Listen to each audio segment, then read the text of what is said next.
మీకు తెలిసిన క్షణాన అంటే ఆ మూమెంట్ని ఎలా ఫీల్ అయ్యారు? జనరల్గా ఏ పిల్లగాడికైనా అలాగే వాళ్ళ తల్లిదండ్రులకైనా అంటే ప్రతి పిల్లగాడు కలగంటాడు, క్రికెట్ ఆడే ప్రతి పిల్లగాడు నేను ఏదో ఒక రోజు ఇండియాకి ఆడాలి అని చెప్పి. అలాగే తల్లిదండ్రులు పిల్లలకంటే కూడా ఇంకా ఎక్కువ కలగంటారు, ఎందుకంటే మా అబ్బాయిని ఈ స్థాయిలో చూడాలి ఆ స్థాయిలో చూడాలి అని చెప్పి.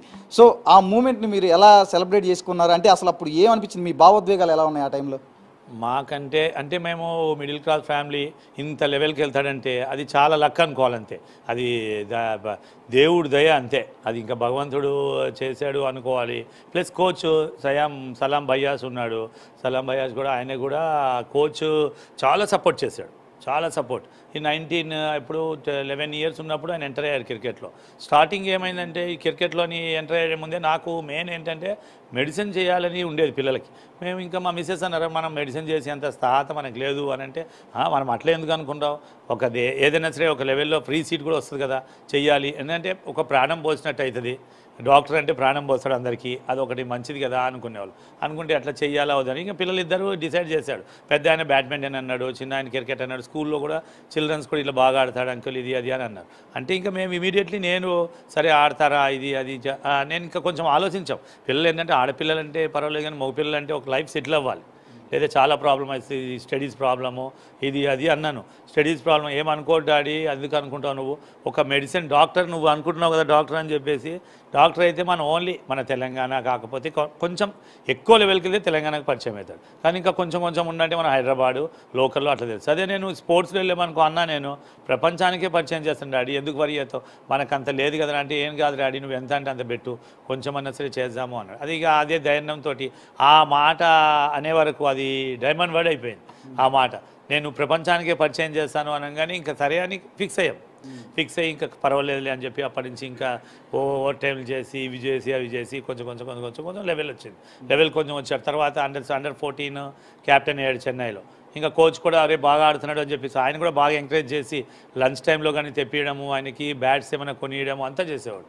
బాగా 99% బాగా హెల్ప్ చేశాడు కోచ్. చేయడం వల్ల ఇంకా కొంచెం ఆ తర్వాత ఇమీడియట్గా అండర్ 16 ఆడాడు, అండర్ 14 క్యాప్టెన్ అయ్యాడు. తర్వాత ఇంకా కొంచెం స్టెప్ బై స్టెప్ వెళ్తే మాకు కూడా కొంచెం ధైర్యం వచ్చేసింది. ధైర్యం వచ్చి సరే ఇండియా అండర్ 19 ఆడాడు వరల్డ్ కప్, ఏషియా కప్ ఆడంతే ఏషియా కప్ గెలిచాడు. Under 19 runners. సరే ఇంకా అది వచ్చాడు కదా అని ఇంకా మాకు ఇంకా చాలా హ్యాపీ, ఇంకా చాలా సంతోషమైంది. అట్లా మెల్లగా ఇంకా తర్వాత ఒక 1 year 1.5 year తర్వాత ఐపీఎల్ వచ్చి ఇంకా సంతోషం. ఐపీఎల్ వచ్చింది. అప్పుడు ఐపీఎల్ కొంచెం వచ్చాయి కానీ మాకు అమౌంట్ విషయంలో కొంచెం ధైర్యం వచ్చింది. ఫైనాన్స్ విషయంలో కొంచెం అమౌంట్ వచ్చింది కదా అని చెప్పి ధైర్యం. అప్పటికే మాకు కొంచెం ఈ ఫైనాన్స్ విషయంలో ఇటు అటు ఒడిదుడుకులు అవి ఉన్నాయి. ఇక వచ్చింది అంటూ కొంచెం చేసాము, అది చేసాం. నెక్స్ట్ మళ్ళీ ఆ ఐపీఎల్ అయిన తర్వాత ఐపీఎల్ఏ పెద్ద గోల్ అనుకున్నాం. పెద్ద గోల్ ఈ ఇండియా జెర్సీ సరే అనుకున్నాం. కానీ ఇమీడియట్గా ఇండియా జెర్సీ వేసుకుంటున్నాడు అంటే వెస్టిండీస్లో సెలెక్ట్ అంటే ఇంకా అంతకంటే సంతోషం ఏముంటుంది. మన పిల్లలు కొంచెం ఒక లెవెల్కి వచ్చారంటేనే సంతోషం. ఇప్పుడు ఇంత సంతోషం పట్టలేక ఇప్పటికీ ఆనందమే. ఎవరైనా ఫోన్ చేసినా ఏమైనా చేసినా ఇట్లా బయటికి వెళ్ళినా ఫ్రెండ్స్లో, అంతకుముందేమో నాగరాజ్ అనేవారు, ఇప్పుడు తిలక్ వాళ్ళ డాడీ అంటున్నారు అందరు.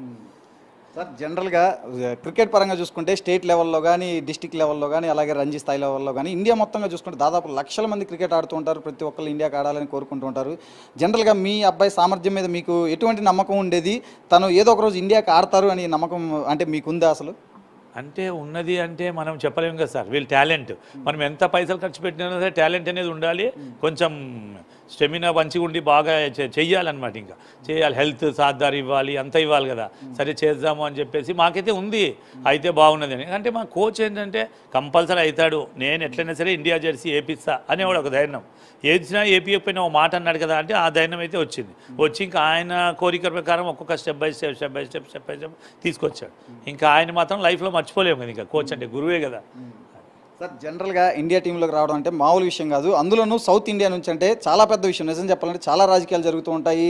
మనం చూసాం రాయుడు విషయంలో కూడా ఎట్లాంటివి జరిగినాయో, తర్వాత విహారీ విషయంలో కానీ.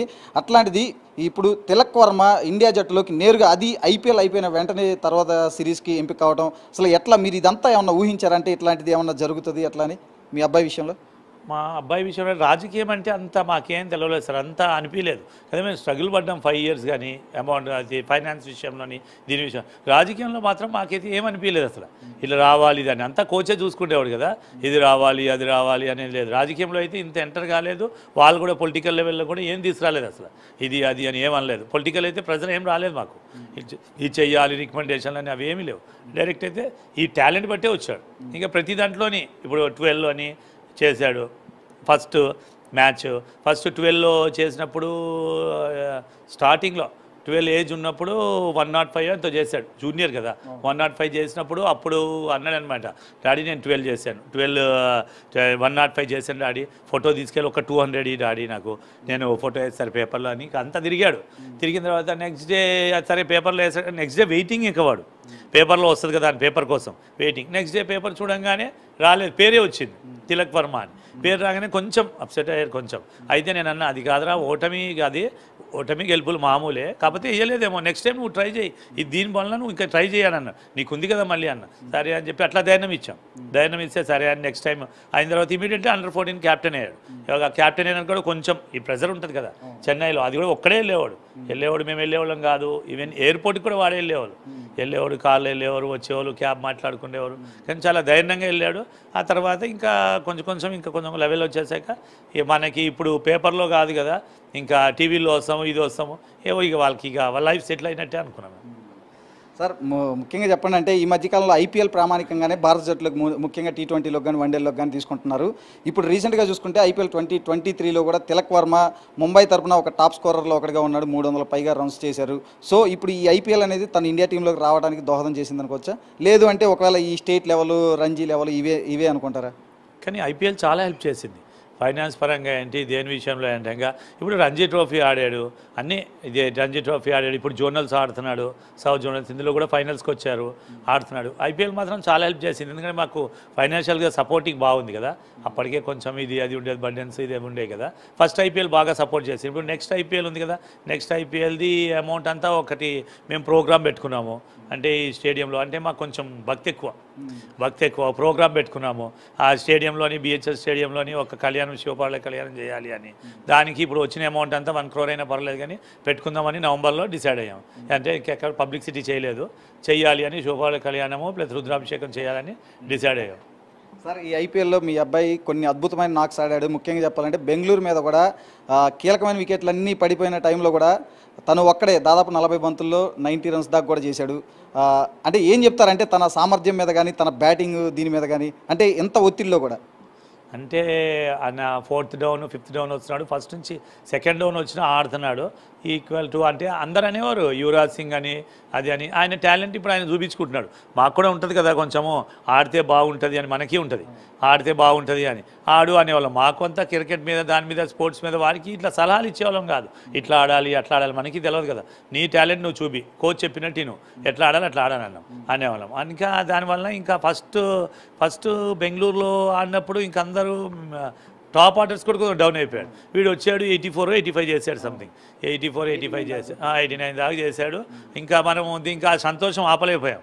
తర్వాత నెక్స్ట్ కూడా ఇట్లా మెల్లమెల్లగా అంటే టాప్ ఆర్డర్స్ ఏంటి, జూనియర్స్ ఏంటి, ఎవరన్నా అయితేనే ఉంటుందో వస్తూనే ఉంటుంది, ఒకసారి ఆడతారు ఒకసారి. వీళ్ళు లక్ ఏంటంటే మంచిగా ఆడాడు, అప్పుడంటే పిచ్ బాగుందో సహకరించాడో బాగా ఆడాడు, అది సంతోషం.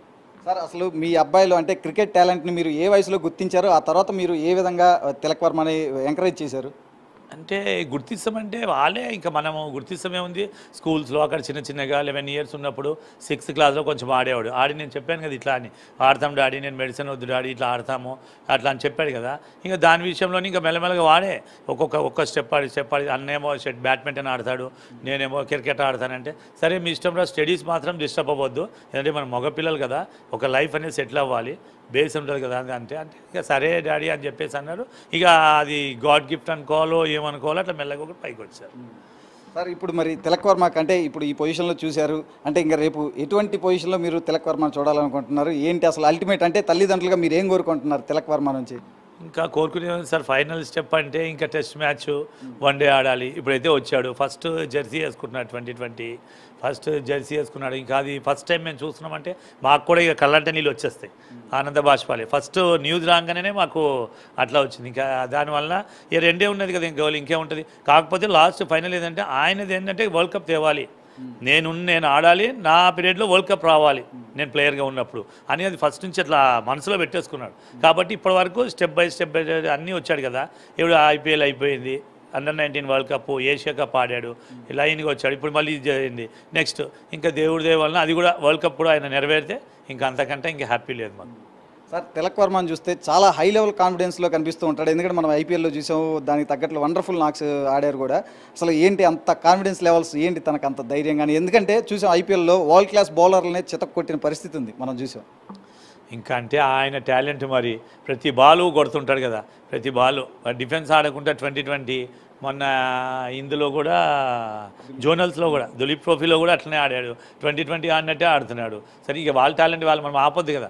వాళ్ళ టాలెంట్ యువరాజ్ ఉన్నాడు, ఒకప్పుడు యువరాజ్ కూడా కదా ఒక్క ఓవర్లోనే 6 సిక్సర్లు కొట్టాడు అట్లా ముంబైలో ఆడినప్పుడు.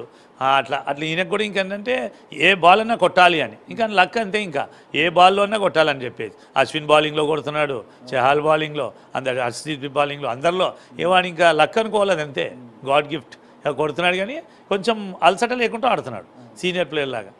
అందరు అనడం కూడా అది అంటున్నారు, టీవీ న్యూస్ ఏంటి, పేపర్స్ ఏంటి, సీనియర్ ప్లేయర్ లాగా ఆడుతున్నాడు. ఇంకా వాళ్ళకి ఏమైనా టాలెంట్ అట్లా ఉంది. ఒకప్పుడు టెండూల్కర్ కూడా అంతే కదా ఆడాడు, అట్లనే అనుకోవచ్చు మరి. సార్ ఇప్పుడు మీరు అన్నట్లు కూడా ఇప్పటికీ ప్రపంచం కూడా ముఖ్యంగా మన ఇండియాలో కూడా చాలామంది కీర్తిస్తున్నారు భావి యువరాజ్ సింగ్ అని చెప్పి. ఎలా ఫీల్ అవుతున్నారు? అంటే మిడిల్ ఆర్డర్లో యువరాజ్ తరహా ఆట తీరుని కనబరుస్తున్నాడు తిలక్ వర్మ అని. అంటే ఈయన అస్సలు ఫ్యాన్ అంటే ఫస్ట్ నుంచి సురేష్ రైనా. ఆయన left hand batsman, right hand bowling. ఆయన్నే ఇంప్రెషన్ తీసుకునేవాడు. చిన్నగా ఉన్నప్పుడు కూడా చెన్నైలో అండర్-14 ఆడినప్పుడు కూడా ఫస్ట్ ఆయనతో ఫోటో తీసుకొని ఆ ప్రొఫైల్ పిక్ ఏంటి, స్క్రీన్ సేవర్ అంటే అదే పెట్టుకునేవాడు. ఇప్పటికి కూడా సురేష్ రైనా అంటే చాలా. కాకపోతే అందరూ అనడం ఏంటంటే ఈ టీవీ న్యూస్ వాళ్ళు అందరూ ఫ్రెండ్ సర్కిల్లో యువరాజ్ లాగా ఆడుతున్నాడు అంటున్నారు. కరెక్టే, ఎవరి టాలెంట్ వాళ్ళది కదా, మనం ఒకరి మీద ఇంప్రెషన్ తీసుకోవద్దు కదా. ఎవరి టాలెంట్ వాళ్ళది. ఇప్పుడు యువరాజ్తో ఆడుతున్నాడు అంటే సరే యువరాజ్ లాగానే ఆడాలని అనుకుంటాం, అంతే, దాని తప్ప ఏముంటుంది.